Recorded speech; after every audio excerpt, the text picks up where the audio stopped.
شفاء صدور فاض وعطر كل لسان. السلام علیکم ورحمۃ اللہ وبرکاتہ. نحمده ونصلی علی رسولہ الکریم. اما بعد فاعوذ باللہ من الشیطان الرجیم. بسم اللہ الرحمن الرحیم. رب اشرح لی صدری ویسر لی امری واحلل عقدۃ من لسانی یفقہوا قولی. آج میں آپ کو نبی صلی اللہ علیہ وسلم کی جو مسنون غذائیں اور دوائیں کہہ لیں آپ ان کی جو لیٹسٹ ریسرچ ہے وہ بتاؤں گی، کیونکہ یہ چیزیں آپ کو کسی بک سے ملیں گی نہیں. تو اس کے لیے آپ اپنے پاس پیپر پین تیار رکھیں.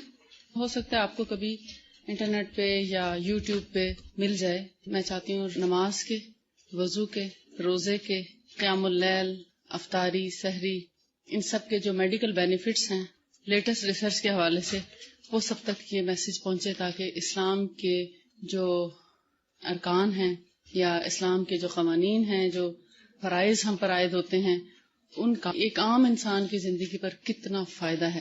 جب یہ فائدے عوام الناس تک پہنچیں گے تو وہ یقیناً اسلام کی طرف راغب ہوں گے اور شوق سے ان ارکان کو پورا کرنے کی کوشش کریں گے. جب نماز کے طبی فوائد یا میڈیکل بینیفٹس لوگوں کو پتہ چلیں گے تو بہت سے لوگ وقتی طور پر اپنے فائدوں کے لیے آئیں گے نماز کی طرف، لیکن انشاءاللہ پھر نماز اپنا خاص کام کرے گی. ان الصلاۃ تنہی عن الفحشاء والمنکر. آئیں گے فائدوں کے لیے، لیکن انشاءاللہ وہ بے حیائی اور برائی کے کاموں سے بھی بچنا شروع ہو جائیں گے جب نماز کی طرف آ جائیں گے. تو میرا ایک ایم ہے، اللہ کرے کہ اللہ تعالی ہمیں اس میں کامیابی عطا فرمائے. اور اسلام کو بظاہر بہت پھیکا مذہب سمجھا جاتا ہے، یا سمجھتے ہیں کہ اس میں وہ رنگینی نہیں جو دوسرے مذاہب میں پائی جاتی ہے، کیونکہ ان کی اصل میں کوئی روح نہیں ہے. اسلام کے اندر جو روح پائی جاتی ہے وہ کسی اور مذہب میں نہیں، کیونکہ ان کی کوئی بنیاد نہیں ہے، اور اسلام کی جو بیس ہے بڑی سالڈ ہے. لیکن چونکہ یہ دنیا کے فائدوں کے لیے نہیں آیا، اگرچہ دنیا کے فائدے اس میں بہت ہیں، مگر وہ ایسے ہی ہیں جیسے کسی چیز کا کوئی راز اس کے اندر پوشیدہ ہوتا ہے. اس طرح ہمیں ایمان لانے کو کہا، ہم ایمان لے آئے اور ہم نے تصدیق کر دی، یہ سوچے سمجھے بغیر کہ اس میں ہمارا دنیا کا کوئی فائدہ ہے یا نہیں ہے. اسی بنا پر مومن کو جنت ملے گی. اور جو مٹیریلسٹک لوگ ہیں، مادی دنیا کے لوگ ہیں، جو اللہ اور اس کے رسول پر ایمان نہیں رکھتے، ان کا ہر چیز میں جو مقصد ہوتا ہے وہ یہ کہ دنیا میں ہمیں اس سے کیا فائدہ پہنچے گا. تو ایسے مٹیریلسٹک لوگوں تک اسلام کے جو بنیادی ارکان ہیں، نماز، روزہ، حج، زکوٰۃ، ان کے جب دنیاوی فائدے پتہ چلیں گے تو ہو سکتا ہے ان کے اندر اسلام کے لیے کچھ اٹریکشن پیدا ہو، اور آہستہ آہستہ اسلام شروع آہستہ آہستہ ہوگا لیکن پھر تیزی سے پھیلنا شروع ہو جائے. کیونکہ اگر ہم کسی سے کہیں کہ آئیے قرآن پڑھتے ہیں تو کہیں گے ہم کیوں پڑھیں، ہمارے پاس اتنا وقت نہیں ہے، ہم تو بہت بزی لوگ ہیں، ہمیں پڑھ کے کیا ملے گا. کیونکہ ان کا ایمان آخرت پر نہیں ہے نا، اس وجہ سے وہ بیچارے کیا کریں. یا اگر آپ ان سے کہتے ہیں کہ ہمارے نبی کی یہ سنت ہے تو کہیں گے ہوگی، ہمیں اس سے کیا فائدہ ہوگا. میرا جو فیلڈ ہے تو میں اپنے فیلڈ کو اس کو بطور ہتھیار استعمال کرتی ہوں. میرے پاس بہت سے کرسچنس بھی آتے ہیں، فارنرز بھی آتے ہیں، تو میں ان کو مسنون غذائیں بتاتی ہوں. پہلے میں ان سے کہتی ہوں کہ آپ اس بیماری میں یہ غذا استعمال کریں، یہ چیز استعمال کریں. نیکسٹ ٹائم جب وہ میرے پاس آتے ہیں تو بڑی تعریفیں کرتے ہوئے آتے ہیں، اور بڑا جسے کہتے ہیں خوشی سے آتے ہیں کہ آپ نے جو یہ ہمیں بتایا اس کا ہمیں بہت فائدہ ہوا. دوائی سے بھی فائدہ ہوا ہوگا، کیونکہ اندازہ نہیں ہوتا نا، میٹھی گولیاں ہیں یا پھیکی گولیاں ہیں، وہ بھی ایسے ہی ہے، ایمان کے برابر ہی بات ہے وہ بھی، کہ بظاہر دیکھنے میں تو ایک جیسی گولیاں ہوتی ہیں، اب ان میں ڈراپس سب کے فرق ہوتے ہیں. اب سب انسان یہ پریشان ہوتے ہیں کہ سب کو ایک جیسی گولیاں دی جاتی ہیں، ان میں کیا فائدہ ہوگا، یہ اتنی ڈیپتھ میں جا کے کیا کام کریں گی میٹھی گولیاں، یقین نہیں آتا نا. اس لیے کہتے ہیں آپ نے جو فلاں غذا بتائی تھی، حالانکہ یہ ایٹم بم کی طرح کام کرتی ہیں. غذا کے بارے میں جب ان کو بتایا جاتا ہے اور وہ اس کو پابندی سے جب استعمال کرتے ہیں، آ کے بہت خوش بھی ہوتے ہیں، تعریف بھی کرتے ہیں، تو میں ان سے کہتی ہوں یہ ہمارے نبی کی بتائی ہوئی چیزیں ہیں. وہ کہتے ہیں اچھا، مطلب ایسے بھی لوگ ہیں جو یہاں پر پریسٹ وہ بھی آتے ہیں میرے پاس، تو ان کو میں بتاتی ہوں کہ یہ ہمارے نبی کی چیزیں ہیں، مسنون چیزیں جو انہوں نے خود بھی استعمال کی اور ہمیں بھی استعمال کا مشورہ دیا. تو یہ وہ غذائیں ہیں. کہتے اس سے پہلے ہم نے کبھی نہیں سنا تھا. اس سے پہلے ہم نے کبھی ان کو اس طرح استعمال نہیں کیا تھا، اور آہستہ آہستہ ہم ان کو اپنے نبی کے قریب لے آتے ہیں، اور پھر ایک وقت آتا ہے کہ وہ ایمان بھی لے آتے ہیں. تو آپ کسی بھی فیلڈ میں ہوں، ضروری نہیں کہ آپ میں سے سب کے سب جو ہیں وہ استاد بن جائیں اور اسی طرح تبلیغ کر سکیں، کیونکہ کچھ تو شادی شدہ ہوں گے مگر بہت سے غیر شادی شدہ ہیں. سب کا ماحول ضروری نہیں ان کے ہم خیال ہو، قسمت کی بات ہوتی ہے. تو پھر آپ جس بھی فیلڈ میں جائیں وہاں پر اللہ کا پیغام آگے پہنچانے کا باعث بن سکتے ہیں اگر آپ کو فن آتا ہو. اس لیے کسی بھی فیلڈ کو برا نہ سمجھیں، بلکہ ہر فیلڈ میں یہ سمجھتی ہوں جانا چاہیے، تاکہ ہر فیلڈ سے ہم لوگوں کو اللہ کی طرف مائل کرنے اور اس کے رسول کے قریب اور اسلام کے قریب لانے کا ہمیں موقع ملے. تو یہ ایسی غذائیں ہیں جن کے ذریعے آپ کسی کافر، کسی ہندو، میں بہت سے ہندوؤں کو بھی اسلام کے قریب لے کر آئی انہی چیزوں سے، اور کرسچن ہوں، جیوز ہوں. آپ جب ان کو ان کے فائدے بتائیں گے اور ان کی کسی بھی بیماری یا تکلیف میں یہ چیزیں بتائیں، اور پھر جب وہ آپ کو رسپانس دیں گے، کیونکہ ہم مسلمانوں کا عام طور پر پاکستان کے مسلمانوں کا یہ رویہ ہے کہ آپ جب کسی کے ساتھ خیر خواہی کرتے ہیں، بھلائی کرتے ہیں، پہلے تو وہ شک کرتے ہیں کہ پتہ نہیں کیوں ایسا کر رہے ہیں. پھر اگر کچھ لوگ شک نہیں کرتے، اس پر اپلائی کر بھی دیتے ہیں، اس کو فائدہ اس سے حاصل کر بھی لیتے ہیں، تو ہم پلٹ کر کبھی کسی کا شکریہ ادا نہیں کرتے یا اس کے احسان مند نہیں ہوتے. ایسا ہی ہے نا، یا فیڈ بیک نہیں دیتے کہ ہاں ہمیں اس سے کیا فائدہ ہوا. لیکن جو غیر مسلم ہیں ان میں ایک خصوصیت یہ ہے کہ وہ آپ کو فیڈ بیک دیتے ہیں، رسپانس دیتے ہیں، آپ کا شکریہ ادا کرتے ہیں کہ آپ نے جو ہمیں یہ اور یہ ہمارے ساتھ. ایون وہ کسی بیماری میں جب ٹھیک بھی ہو جاتے ہیں تو تھینک یو ضرور کرتے ہیں، کبھی کارڈ پہ لکھ کے، کبھی فون کر کے، کبھی خود آ کے. تو حالانکہ یہ اسلامی شعار ہے، کیونکہ جو بندوں کا شکر گزار نہیں وہ اللہ کا بھی شکر گزار نہیں ہو سکتا، ہے نا. ایسا فیڈ بیک ضرور دینا چاہیے، اچھا ہو یا برا، اس سے ریسرچ میں اور فائدہ ہوتا ہے. آئیے ہم دیکھتے ہیں سب سے پہلے شہد کے بارے میں، کیونکہ شہد کے بارے میں آپ نے تھوڑا بہت پڑھ لیا ہے. ہنی جس کو بولتے ہیں، شہد جو نبی صلی اللہ علیہ وآلہ وسلم نے ہمیشہ استعمال کیا، ہر روز ڈیلی بیسس پہ یوز کیا، صبح خالی پیٹ، نہار منہ.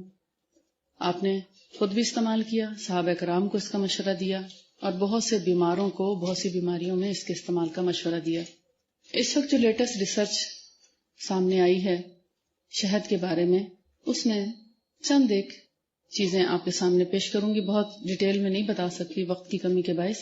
شہد بہت سی بیماریوں میں، بلکہ تقریباً تمام بیماریوں میں قابل شفا چیز ہے.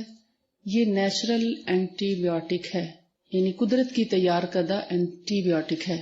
ایسی میڈیسن ہے جو بیکٹیریا کو مار دیتی ہے، ہر قسم کے بیکٹیریا، وائرس، پیراسائٹ، جراثیم، سب کو بہترین طریقے پر کل کرتی ہے، لیکن انسانی جسم کو فائدہ پہنچاتی ہے. انسان کو کوئی نقصان پہنچائے بغیر اس کے خلاف جتنے بھی قسم کے جراثیم یا بیکٹیریا، وائرس پائے جاتے ہیں ان سب کو ہلاک کرتی ہے. اسی لیے اگر سائنس میں اس کو حلق میں لگائیں، سائنس آپ سمجھتے ہیں جس میں ناک بند محسوس ہوتا ہے اور سانس بھی صحیح طریقے سے نہیں آتا. بیسیکلی یہ ہمارے جو ناک کے گرد یہ جو جگہ ہیں، یہ ایک طرح کی پاکٹس ہوتی ہیں، یہ بلاک ہو جاتی ہیں، جن کے اندر سے ہوا فلٹر ہو کر ہم انہیل کرتے ہیں. سائنس اس کو کھولتا ہے اگر اس کو حلق میں لگائیں. جیسے میں نے آپ کو طریقہ بتایا تھا کہ ایک تو آپ کھائیں بھی صحیح، 1 ٹیبل سپون کے قریب اگر آپ کھا لیتے ہیں تو اس کو گلے میں جب وہ اترنے لگے تو تھوڑا سا گلے کو چپکا لیں آپس میں. کیسے کریں گے؟ حلق کو جب آپس میں ملاتے ہیں تو کیا ہوگا، وہ حلق کے ارد گرد جتنی جگہ ہیں ان سب میں اچھی طرح لگ جائے گا، اور گلے کو آپس میں چپکانے کی وجہ سے یہ تھوڑا کانوں کی طرف بھی، اور تھوڑا جو ہولز ہیں ناک کی طرف جانے والے، کانوں کی طرف جانے والے، ان کی طرف بھی تھوڑا تھوڑا پہنچ جائے گا، جس سے کانوں کے انفیکشن میں بھی، کیونکہ یہ بند جگہوں کو کھولتا ہے، سویلنگ کو دور کرتا ہے. اور اگر بلغم ہے، ریشہ ہے، یا کوئی بھی ایسی چیز چپکی ہوئی ہے، جیسے بعض اوقات مونگ پھلی آپ کھاتے ہیں یا کوئی ایسا فرائی فروٹ لیتے ہیں جس کا چھلکا، بادام ہے، بعض دفعہ آپ دیکھتے ہیں تالو پہ چپک جاتا ہے اور کسی طور اترتا نہیں، بہت اریٹیٹ کرتا ہے. آپ اس وقت شہد کھا کے دیکھیں، اس کو اتار دے گا، لیکن کھاتے وقت آپ گلے کو ضرور آپس میں ملائیں گے. حلق کو. ٹھیک, تو پھر یہ ان تمام چیزوں کو یعنی وہاں پر موجود جراثیم اور بیکٹیریا جو بھی چیز ہے ان سب کو صاف بھی کرے گا, ہولز کو کھولے گا, سویلنگ کو دور کرے گا, اور اس سے سائنسز کھل جاتے ہیں شہد کھانے سے.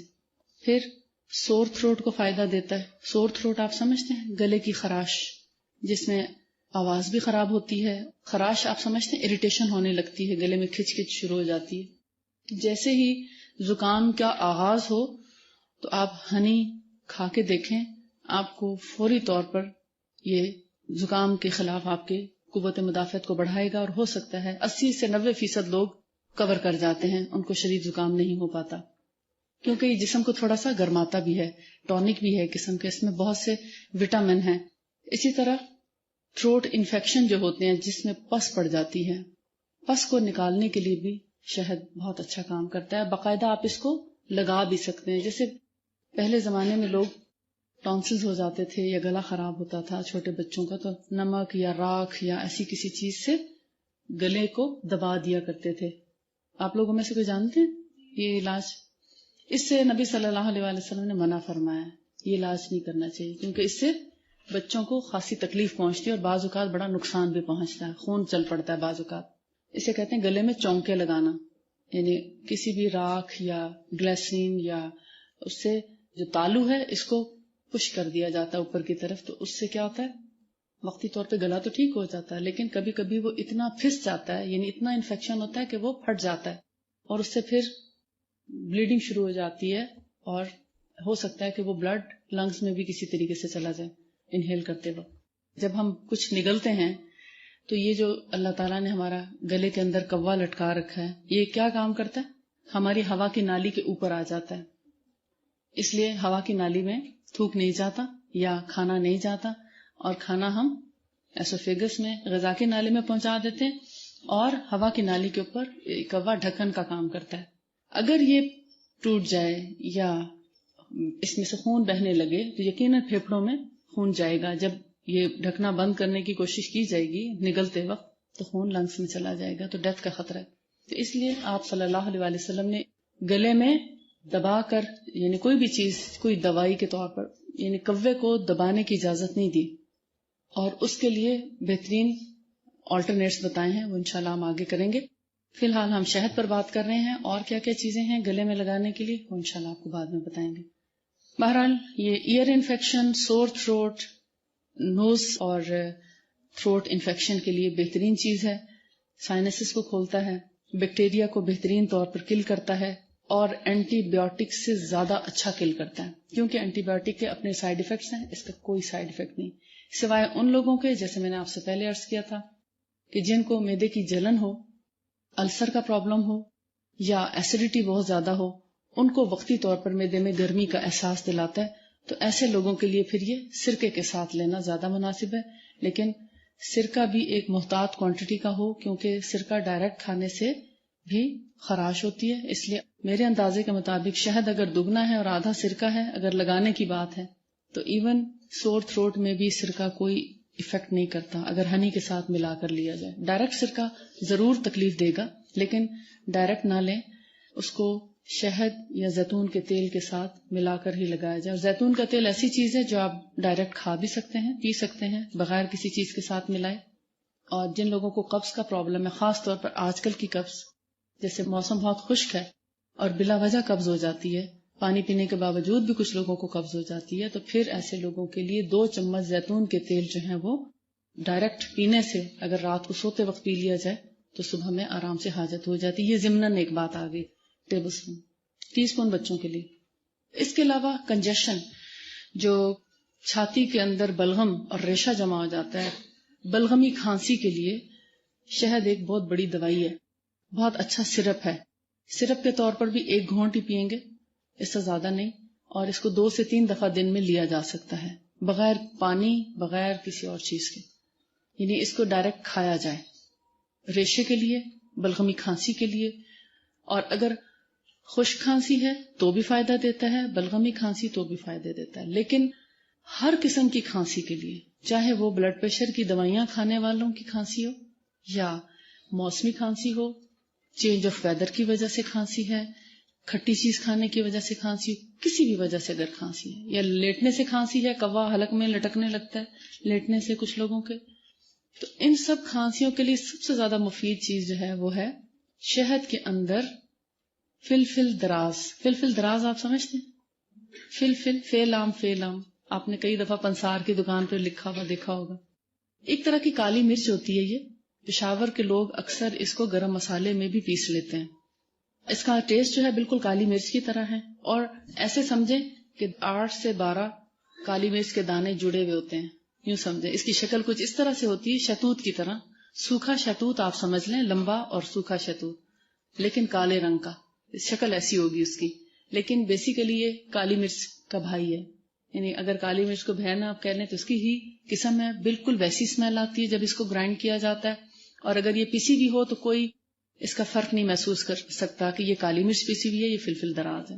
میں آپ کو پہچان کرا رہی ہوں، آپ پریشان ہوں گے کیونکہ آپ کے لیے ہو سکتا ہے نیا نام ہو، بہت کم لوگ اس کے بارے میں جانتے ہوں گے.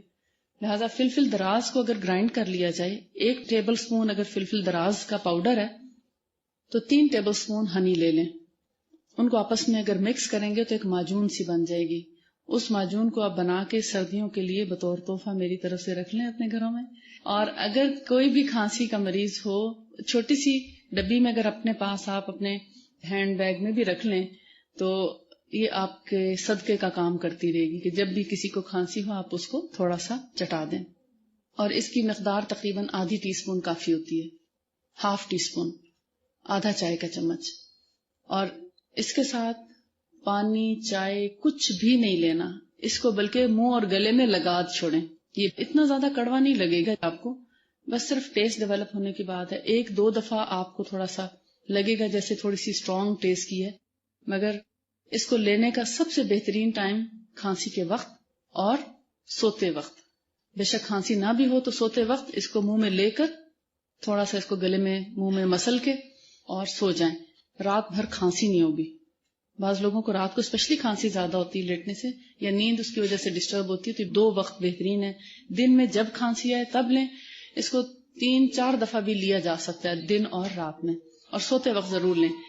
یہ شہد کے ساتھ ملا کر بہترین دوائی ہے. اس کے علاوہ زخموں پر لگانے کے لیے، جب میں نے آپ کو یہ کہہ دیا نا کہ جب بھی کھانسی آئے، وہ چاہے کھانے سے پہلے آئے یا کھانے کے بعد آئے، سوتے وقت آئے یا سو کر اٹھنے کے بعد آئے، آپ ان اوقات میں لیں گے.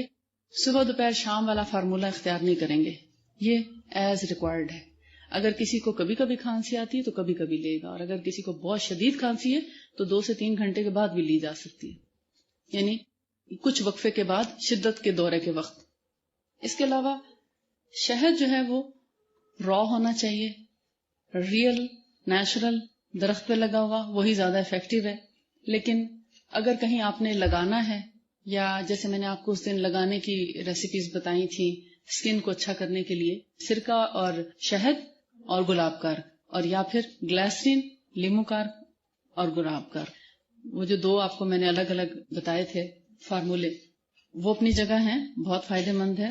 لیکن اسی طریقے سے اگر آپ کے جسم پہ کوئی زخم ہے، خارش ہے، جیسے اس موسم میں خاص کر آپ دیکھتے ہیں کہیں نہ کہیں خارش، کسی خاص پوائنٹ پہ اریٹیشن ہوتی رہتی ہے کچھ لوگوں کو، چاہے وہ سویٹر کی وجہ سے ہو یا کسی سنتھیٹک چادر یا کسی اور وجہ سے، یا کھانے پینے میں چونکہ چیزوں میں تبدیلی آتی ہے، آپ کہیں تو ٹھنڈے شربت اور جوسز اور کیا کچھ گرمیوں کے موسم میں لے رہے ہوتے ہیں، اور جیسی سردی آتی ہے تو پھر آپ ڈرائی فروٹس اور انڈے اور گوشت اور مچھلی اور بہت کچھ گرم چیزیں شروع ہو جاتی ہیں، تو باڈی ریئیکٹ بھی کرتی ہے. تو اس صورت میں کیا ہوتا ہے، اسکن کے اوپر ریشز آنا شروع ہو جاتے ہیں کسی خاص پوائنٹ پہ، ٹانگ میں یا بازو پہ یا ہاتھ پہ، جسم میں آپ کو تکلیف ہوتی ہے جب خارش ہوتی ہے. تو ایسی جگہ پر اگر شہد اور سرکہ ہم وزن ملائیں اور اس میں زیتون کا تیل بھی، یعنی یہ 3 چیزیں اگر ملا کر رکھیں تو ایک عام کھجلی کے لیے بہت اچھی چیز ہے، اس کو شیک کر کے لگا لیں.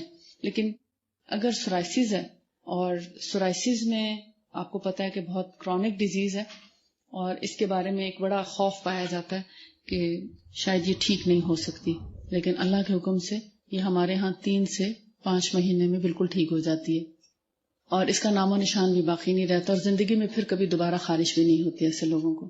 مگر سورائسس کے لیے یہ لگانے میں وقتی افاقہ ضرور کرے گی، سورائسس کی بیماری کو ختم نہیں کرے گی، اس کا علاج ہی کرانا پڑتا ہے۔ بیسیکلی وہ انڈر اسکن فنگس ہوتی ہے، اس فنگس کو جب تک ابھرنے کا موقع نہ دیا جائے سورائسس نہیں جاتی۔ سورائسس والی اسکن پر بھی اس کو، اور ایکزیما پر، اسکیبیز پر، اسکیبیز کے جراثیم بھی شہد بہت اچھا کل کرتا ہے، لیکن اس کو بھی سرکے کے ساتھ ملا کر، اور جو چیز اب میں آپ کو بتانے لگی ہوں، مہندی کے پتے، مہندی کے پتوں کو اگر آپ گرائنڈ کر لیں خود تو زیادہ اچھا ہے، اور اگر گرائنڈ نہیں بھی کرتے تو اس کا دوسرا طریقہ یہ ہے، مہندی کے پتوں کو سرکے میں بھگو دیں، کوانٹٹی بعد میں بتاتی ہوں، رات کو، اور صبح تک اس کا خاصا اثر جو ہے وہ سرکے میں آ چکا ہوگا مہندی کا، آپ دیکھیں کلر بھی چینج ہو گیا ہوگا، تو وہ بھیگا ہوا مہندی کے پتے جو سرکے کے اندر آپ نے بھگوئے، صبح اٹھ کر آپ ان کو ایک ابالا دے دیں، یعنی جوش آ جائے جب سرکے کو، اس میں کچھ نہیں ایڈ کرنا، پانی وانی کوئی چیز نہیں ملانی، سرکے کو آپ ابال لیں گے جس کے اندر مہندی کے پتے ڈبوئے تھے یا مہندی کا پاؤڈر ڈبویا تھا۔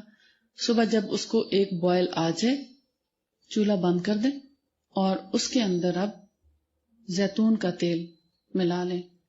اب آپ کہیں گے کوانٹٹی کتنی ہو، تو اگر فرض کریں سرکہ 1 کپ ہے تو مہندی کے پتے اگر ہوں گے تو ہو سکتا ہے وہ 2 چمچ آئیں، لیکن اگر پاؤڈر ہوگا تو 1 چمچ کافی ہے۔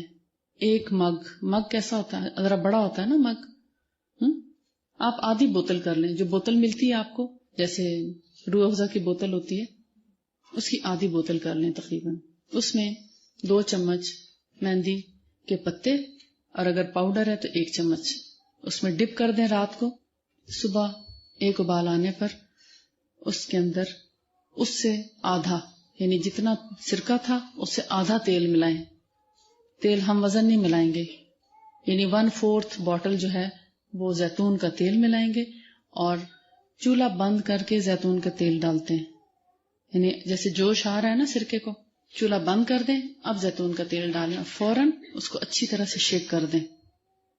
جب وہ ٹھنڈا ہو جائے پھر اس کو چاہے آپ چھانیں یا نہ چھانیں، نہ چھانیں گے تو اور مہندی کا اثر آتا رہے گا اس کے اندر، میں نہیں چھانتی، کچھ عرصے میں وہ میلٹ ہو جاتے ہیں پتے، تھوڑے سے لیسدار سے ہو جاتے ہیں، لیکن ایون پھر بھی وہ کام کرتے ہیں۔ اینڈ تک ان پتوں کو بھی آپ رگڑ دیں، جب کچھ بھی نہ بچے شیشی میں تو پتے ہی رگڑ دیں، ان کے اندر بھی بہت تاثیر ہوتی ہے، ان کا رنگ نہیں آتا اسکن پہ۔ سرکے کے اندر جب یہ پتے وغیرہ ڈالتے ہیں تو پھر اس کا رنگ اسکن پر اس طرح نہیں آتا بطور دوا لگانے کے۔ اب آپ وہ جو آپ کے پاس تیار ہو گئے، لینیمنٹ ایک طرح سے تیار ہو گئی ہے، اس کو خارش کے وقت، اور اگر خارش آپ کو زیادہ نہیں ہوتی، صرف سورائسس ہی ہے، بعض اوقات سورائسس میں خارش سچ نہیں ہوتی، لیکن اسکن کو سافٹ کرنے کے لیے، اسکن کو ہیل کرنے کے لیے، ایڑیوں کے جو چیرے کٹس آ جاتے ہیں ان کے اندر یہ دوا لگائیں، آپ کی ہیلز جو ہیں وہ ہیل اپ ہو جائیں گی۔ زخموں کو بھرنے کی بہترین دوا ہے یہ۔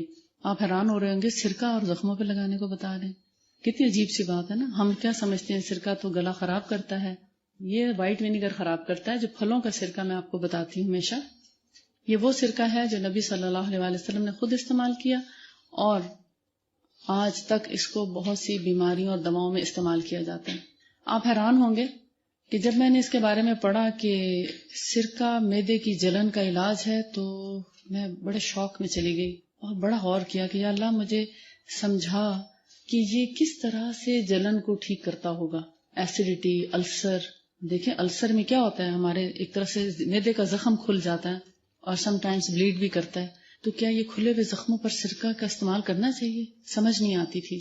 پھر ایک دفعہ کسی سے ایسے بات چیت ہو رہی تھی، میرے اپنے ماموں ہیں تو ان سے بات ہو رہی تھی، تو کہنے لگے کہ یہ جو دیگیں پکانے والے ہیں یہ کیا کرتے ہیں، بات کسی اور حوالے سے ہو رہی تھی، تو یہ چکن کو پہلے سرکے میں بھگو دیتے ہیں اور پھر اس کو پکاتے ہیں، تو پھر اس لیے یہ اتنے بلک میں چکن بنتا ہے مگر ٹوٹتا نہیں۔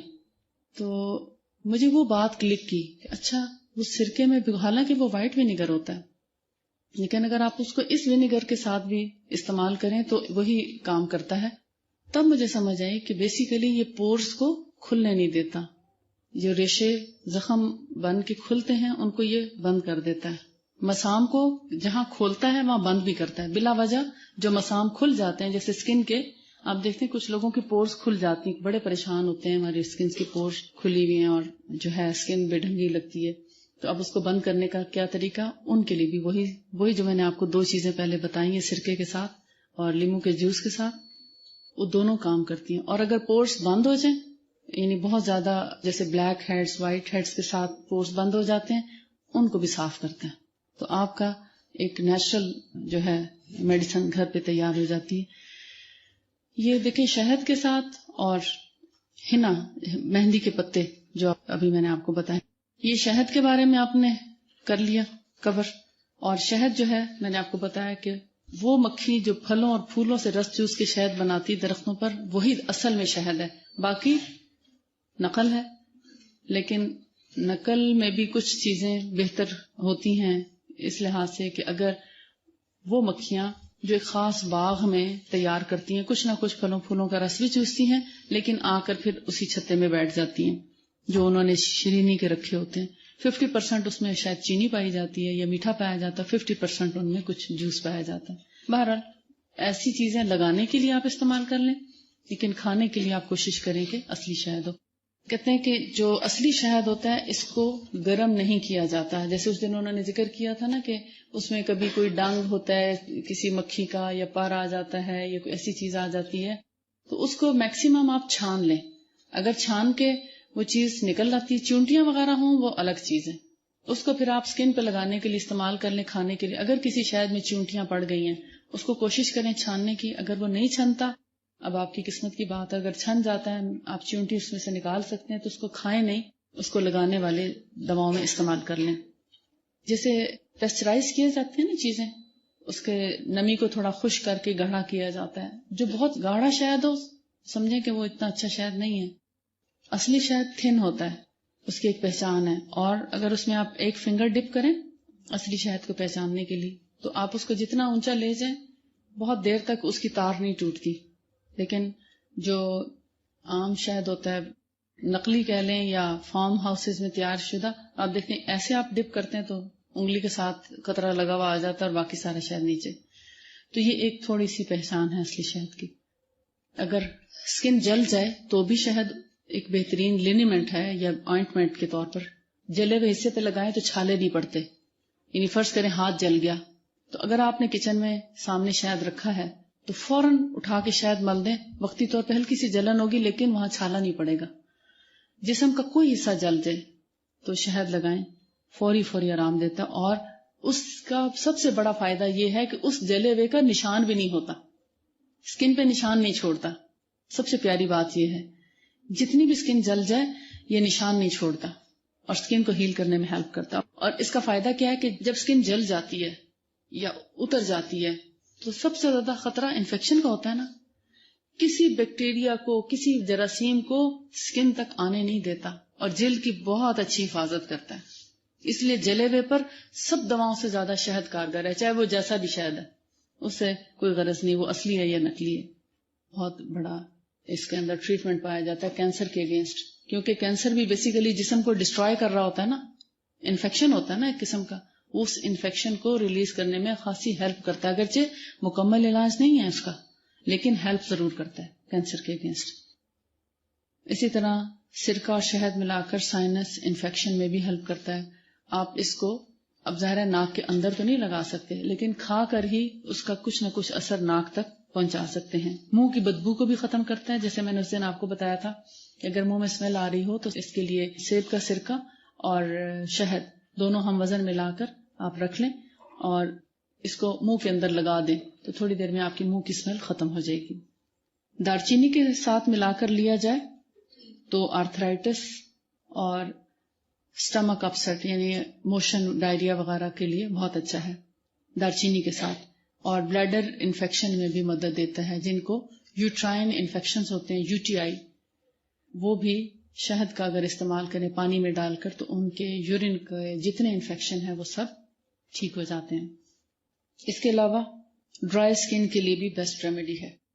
جیسے فیس اگر بہت زیادہ ڈرائی ہو گیا تو آپ شہد کے اندر جو میں نے آپ کو چیزیں ملائی، ایک تو وہ آپ روٹین میں بھی لگا سکتے ہیں اور خاص طور پر اس جگہ پر آپ شہد لگا دیں. تھوڑی دیر میں وہ آپ کی سکن کو بہت خوبصورت بنا کے چھوڑے گا. اور بہترین فیشل ہے، یعنی جیسے ٹونر یعنی فیشیل کے بعد یا آپ نے جو بھی اسٹیم وغیرہ لی اس کے بعد اگر آپ ہنی لگا دیں آپ دیکھیں گے جلد کی جھریوں کو دور کرنے کے لیے اور داغ دھبوں کو دور کرنے کے لیے اور لٹکتی اسکن کو سیٹ کرنے کے لیے اگر آپ کے پاس اتنا شہد موجود ہے تو آپ اس کو فیس پر لگا سکتے ہیں. اب ہے فگز، انجیر. فگز کے اندر کیا کیا پایا جاتا ہے؟ یہ فائبر اور کیلشیم کا بیسٹ سورس ہے. فائبر فوڈ ہے. فائبر وہ چیز ہوتی ہے جس کے اندر یعنی ریشہ ہو یا مٹیریل موجود ہو ایسا جو آپ کی آنتوں کو صاف کرتا چلا جائے. لہذا قبض کا بہترین علاج ہے فگز. پائلز کو بھی ٹھیک کرتا ہے اگر اس کو خوب اچھی طرح چبا چبا کے کھایا جائے. اس کے اندر کے جو باریک بیج ہوتے ہیں نا ان بیجوں کو خوب اچھی طرح توڑ کے کھانا چاہیے. دانتوں میں خوب پیس کے کھائیں تاکہ ان بیجوں کے اندر کا جو آئل ہے وہ نکلے اور وہ آپ کو فائدہ پہنچائے. یعنی ان بیجوں کو آپ ایسا نہ سمجھیں کہ وہ شاید ایسے بیکار سے ہیں. ان کے اندر اللہ تعالیٰ نے بڑی خاصیت رکھی ہے جو ہمارے پائلز اور کانسٹیپیشن کے لیے دوا کا کام کرتی ہیں. اس کے علاوہ فگز میں copper, manganese, magnesium, potassium, calcium اور وائٹامن کے بھرپور پایا جاتا ہے. اور یہ دنیا کا واحد ایسا پھل ہے جو سب سے زیادہ وٹامن اپنے اندر رکھتا ہے. سب سے قیمتی پھل ہے اگر دیکھا جائے تو، چاہے یہ فریش ہو یا ڈرائی ہو، دونوں صورتوں میں بہترین ریزلٹس دیتا ہے. سورۃ 3 میں اس کا ذکر ہے انجیر کا. اور آپ صلی اللہ علیہ وآلہ وسلم سے روایت کی جاتی ہے، ضعیف ہے یا صحیح ہے اس کے بارے میں نہیں کہا جا سکتا، لیکن روایت ہے. روایت دیکھیں وہ چیز ہے جو حدیث نہیں ہے. حدیث وہ ہے جو آپ صلی اللہ علیہ وآلہ وسلم کا قول، فعل یا رائے ہے یا عمل ہے. روایت وہ ہے جیسے کوئی قصہ بیان کرتا ہے، کوئی بات بیان کرتا ہے کہ ہم نے ایسے اور ایسے دیکھا یا سنا. تو آپ صلی اللہ علیہ وآلہ وسلم سے روایت کیا جاتا ہے کہ اگر میں جنت کے پھل کے بارے میں بتاؤں کہ وہ جنت سے اترا ہے تو وہ یہی پھل ہے، یعنی انجیر. کیونکہ جنت کے پھلوں کی گٹھلیاں نہیں ہوں گی، اس میں بھی گٹھلی تو نہیں ہوتی نا، باریک باریک بیج ہوتے ہیں اور وہ بیج جو ہیں ہم کھاتے ہیں، ان کو نکالتے نہیں.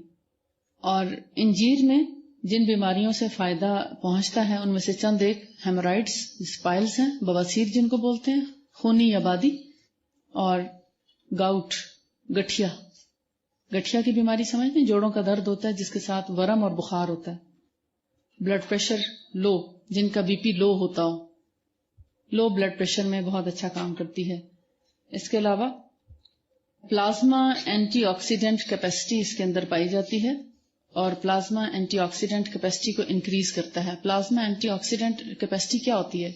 پلازما آپ سمجھتے ہیں کیا چیز ہے؟ خون کے اندر جو جمنے کی صلاحیت ہے اس کو یہ بڑھاتا ہے اور اس کی صفائی بھی کرتا ہے، یعنی اس کو ڈیٹاکسیفائی کرتا ہے. اینٹی آکسیڈنٹ کیا ہوتا ہے؟ یعنی کہ اس کے اندر جو فرض کریں اگر باڈی سے کوئی خون کسی بھی وجہ سے چل پڑتا ہے، چاہے وہ مینسٹرل پرابلم ہے یا نکسیر کا مسئلہ ہے یا کچھ لوگوں میں ہیموفیلیا پایا جاتا ہے، خون اتنا تھن ہوتا ہے کہ وہ ذرا سے چوٹ لگنے پر بھی بہنا شروع ہو جاتا ہے اور خطرہ ہوتا ہے کہ سارے جسم کا خون ہی نہ بہہ جائے. تو ایسے لوگوں کو انجیر بہت فائدہ دیتے ہیں. اور انجیر کی جو خوراک ہے وہ 2 سے 3 دانے میڈیم سائز کے، یعنی اگر بڑے ہیں تو 2 بھی لیے جا سکتے ہیں، لیکن سنت طریقہ آڈ نمبرز کا ہے، اس لیے 3 دانے کافی ہوتے ہیں. جن لوگوں کے جسم میں گرمی کا عنصر زیادہ ہے اور وہ زیادہ گرم چیز نہیں استعمال کر سکتے، اس کی تاثیر قدرے گرم ہے لیکن اتنی گرم نہیں کہ آپ کو کوئی نقصان پہنچائے. تھوڑا سا آپ کو اس سے فیل ہوگا کہ جیسے ایک دم انرجی آتی ہے. چائے سے زیادہ اچھی انرجی انجیر سے آتی ہے. چائے اگر آپ چھوڑنا چاہیں تو انجیر آپ کو خاصی ہیلپ کر سکتی ہے. تو 3 دانے بہت ہیں خوراک کے طور پر. جن کو قبض اور بواسیر کا پرابلم ہے ان کے لیے خاص طور پر طریقہ یہ ہے کہ رات کو 1 کپ پانی میں انجیر کے 3 دانے بھگو دیے جائیں اور صبح اٹھ کر وہ پانی بھی پی لیا جائے اور انجیر بھی کھا لی جائے. اس کے بعد ہے کھجور، ڈیٹس. کھجور میں 20 طرح کے امائنو ایسڈز ہوتے ہیں، 20 طرح کے، 20 ٹائپس آف امائنو ایسڈز، اور یہ سب ڈائجسٹو پروسیس میں ہیلپ کرتے ہیں. اس کے علاوہ کھجور بذات خود آسانی سے ہضم ہو جاتی ہے. کھجور ہضم کرنا مشکل کام نہیں ہے. جسم کو انرجی دیتی ہے. فزیکل ایکٹیویٹی کے لیے بہت اچھی چیز ہے. اگر روزے رکھتے وقت اور کھولتے وقت کھجور کھائیں تو زیادہ کھانا نہیں کھایا جاتا، اور اس کا ایک بڑا فائدہ یہ ہوتا ہے کہ آپ بلا وجہ پیٹ پر بوجھ نہیں لاتے، اور پھر تراویح پڑھنے میں بڑی سہولت رہتی ہے. اور اگر آپ کھانا زیادہ کھا لیں تو پھر سانس پھولا رہتا ہے اور دل چاہتا سو جائیں. تو یہ ایک اچھی چیز ہے. ایک تو یہ انرجی دیتی ہے جسم کو، روزے کی تھکاوٹ اور کمزوری کو دور کرتی ہے، آپ کی طاقت کو بحال کرتی فوری طور پر. سحری میں کھانے سے یہ فائدہ ہوتا ہے کہ جسم سارا دن تھکتا نہیں اور آپ خوب انرجیٹک رہتے ہیں سارا دن. اس کے علاوہ نروس سسٹم بھی اس سے ہیلدی رہتا ہے کھجور سے. جو لوگ پٹھوں کے درد کی اور تھکاوٹ اور ڈراؤزینس کی شکایت کرتے ہیں، ایسے لوگ اگر اپنے پاس پاکٹ میں کھجور رکھیں تو جب پڑھتے پڑھتے آپ بہت ڈراؤزی فیل کرنے لگیں، تھکاوٹ محسوس کریں، تو ایک کھجور اپنے منہ میں رکھ لیں اور اس کے بعد آپ ایکٹیو ہو کے بیٹھ کے اپنا پڑھائی کریں. انیمیا کا بہت اچھا علاج ہے، خون کی کمی کا. جن لوگوں میں خون کی کمی ہو وہ بھی 3 سے 5 دانے، ڈپینڈ کرتا ہے کھجور کس سائز کی ہے. اب اگر امبر ہے تو شاید ایک ہی دانہ کافی ہو. امبر خاصی بڑی کھجور ہوتی ہے. اسی طرح کیلیفورنیا کی کھجور ہے، وہ بھی خاصی بڑی ہوتی ہے اور امبر سے بھی دگنی موٹی ہوتی ہے. ساری زمین اللہ کی ہے. مختلف علاقوں کی کھجور مختلف تاثیر رکھتی ہے. مدینے کی کھجور خاص طور پر رسول اللہ صلی اللہ علیہ وسلم نے پسند فرمائی، اور مدینے کی کھجور عام طور پر آپ دیکھتے ہیں ڈارک کلر کی ہوتی ہے، تو اس کے اندر وٹامنس بھی زیادہ پائے جاتے ہیں. لیکن ہر ایک کی پسند مختلف ہے. کچھ ایسی کھجوریں ہیں جن کے اندر گٹھلی ہی نہیں پائی جاتی، اور کچھ کھجوریں کچی کچی توڑ کے ان کو سکھا لیا جاتا ہے، چھہارے بن جاتے ہیں. کچی سے مراد اتنی کچی نہیں جیسے ڈوکے ہوتے ہیں، لیکن ابھی پکنے کے قریب ہوتی ہے، پوری طرح درخت پہ نہیں پکتی، اور اس کو جیسے ہمارے ہاں چھہارے ہوتے ہیں. پھر کھجور خوب پکا کے بھی اتاری جاتی ہے، وہ زیادہ میٹھی ہوتی ہے. جو درخت کے اوپر جتنا زیادہ رہے وہ اتنی زیادہ میٹھی ہوتی ہے. اور بے شمار اقسام ہے کھجوروں کی.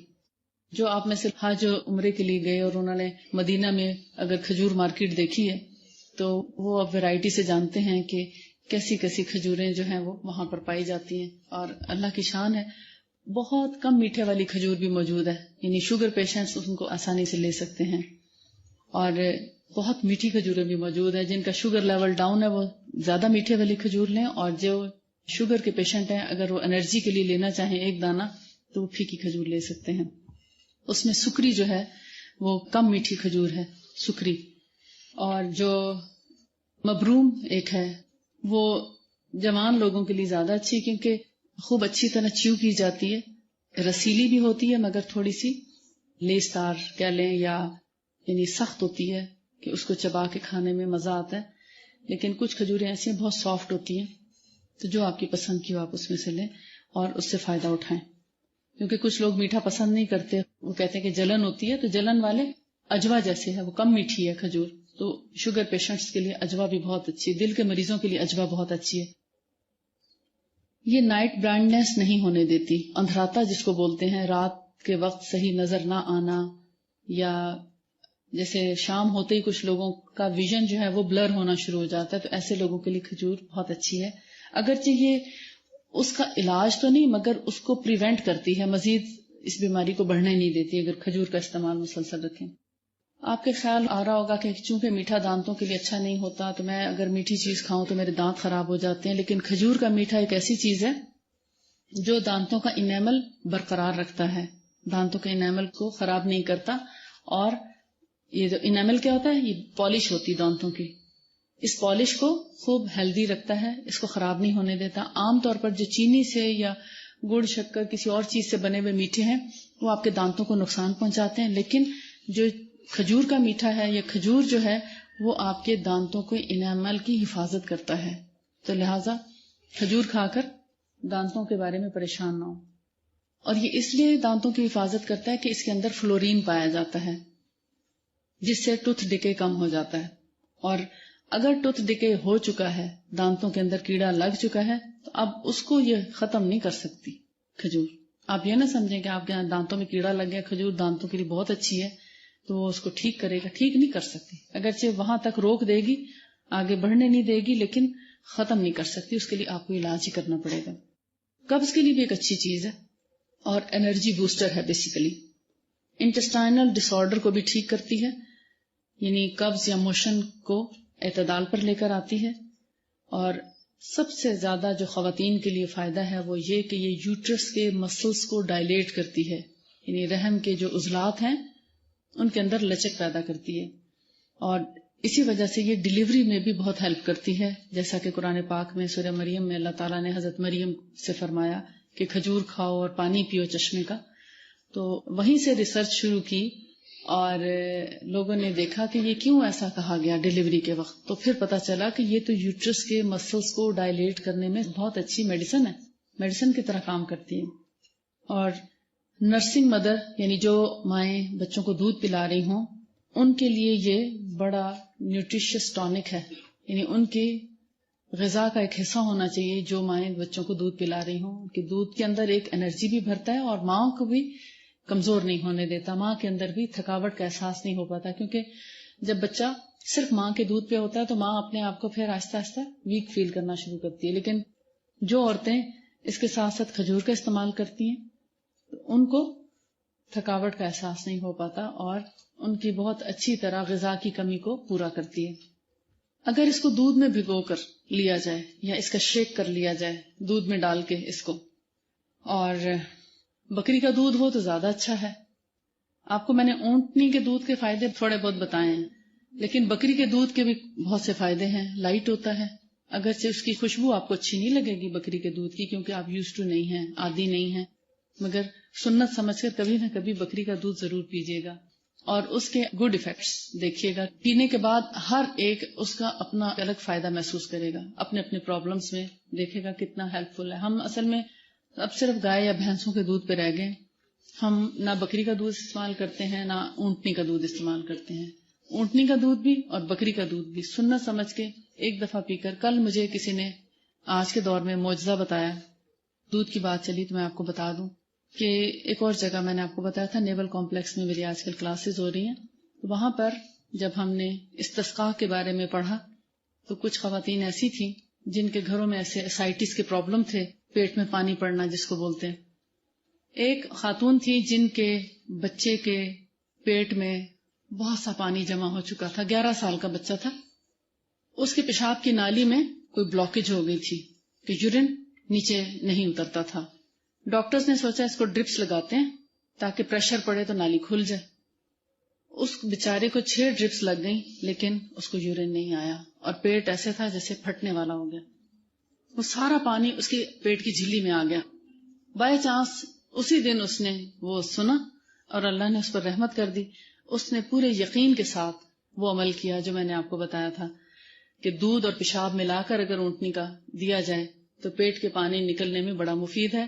ارینا اور اکل کے لوگوں نے جب مدینے کی اقامت ناپسند کی اور ان کے ساتھ جو معاملہ ہوا تو اس نے پورے یقین، کیونکہ اب دیکھیں اس کو کچھ نظر نہیں آ رہا تھا، یا موت اور یا پھر کہ میں اس کو اگر پیشاب پلا دوں تو کیا حرج ہے، اگر رسول اللہ نے فرمایا تو صحیح فرمایا. دودھ اور پیشاب اس بچے کو ملا کر پلایا گیا. اس بچے نے جیسے دودھ کا گلاس ختم کر کے ابھی رکھا تھا تو کہتا ہے میں نے باتھ روم جانا ہے. باتھ روم گیا اور اس نے کھل کے پیشاب بھی کیا اور کھل کے اس کو پخانہ آیا اور پیٹ تقریباً آدھا ہو گیا ایک دفعہ پینے سے. معجزہ ہے یہ. دوسرے دن اس کا ایمان اور بڑھا، اس نے پھر اس کو اسی طرح دودھ اور پیشاب مکس کر کے اونٹنی کا پلایا. اسی طرح ہوا اور اس نے پھر کھل کے حاجت کی. تیسرے دن اس نے پھر پلا دیا اور اس کا پیٹ بالکل ساتھ لگ چکا تھا 3 دن میں. آپ حیران ہوں گے کہ 3 دن میں اس کا پیٹ بالکل ساتھ لگ گیا. چوتھے دن جب وہ ڈاکٹر کے پاس گئی اس نے کہا کہ اب آپ دیکھیں بچے کا. اس نے سارے ٹیسٹ کروائے، ٹیسٹ سارے کلیئر آئے. اب دیکھیں ہم تو یہی سوچتے رہتے ہیں اچھا پیشاب کیسے مکس کر کے پلائیں.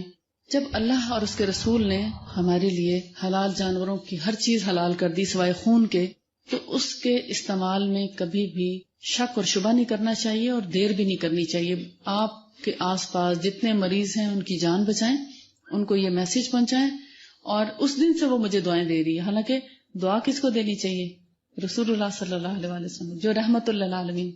اس کو پتا چلا ہوگا کہ رسول اللہ کتنے زبردست رحمت لے کر آئے اس کے لیے. ہم اور آپ اتنا اندازہ نہیں کر سکتے. جس کے بچے کی جان بچی ہے وہی اندازہ کر سکتا ہے کہ آج اس کو کتنی رحمت پہنچی رسول اللہ کی وجہ سے.